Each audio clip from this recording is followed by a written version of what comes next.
Bonjour à tous et bienvenue dans cette vidéo de la Ligue contre le cancer de Seine-Maritime.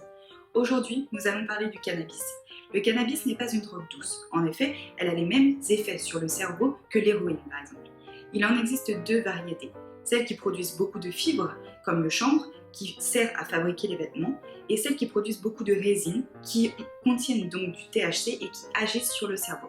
Le THC, le tétrahydrocannabinol, est une substance psychoactive qui perturbe l'activité du cerveau. En effet, elle modifie les sensations, le comportement ou même les émotions. Elle a tendance à exagérer ou révéler l'état psychologique du consommateur. Les changements de comportement et d'humeur générés par le cannabis sont appelés l'ivresse cannabique. Cela peut durer jusqu'à 10 heures et n'ont pas forcément les mêmes effets malgré la même dose chez les consommateurs, puisque cela dépend des gènes sensibles à la molécule.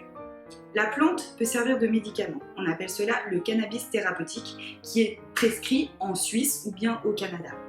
Les spécialistes expliquent que 10 à 15% des consommateurs deviennent dépendants au cannabis. Mais il faut savoir qu'il est encore plus dangereux pour les jeunes, comme la consommation d'alcool, puisque le cerveau est toujours en développement. Le danger est donc double. En effet, il y a des effets sur le comportement, mais aussi sur la santé.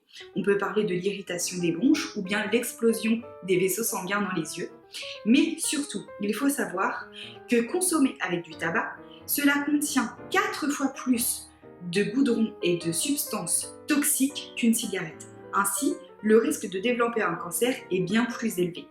En France, les plantes qui contiennent plus de 0,2% de THC sont illégales. Ainsi, cultiver, détenir, proposer, consommer ou même vendre du cannabis est interdit depuis 1970. Merci beaucoup de nous avoir écoutés et à bientôt.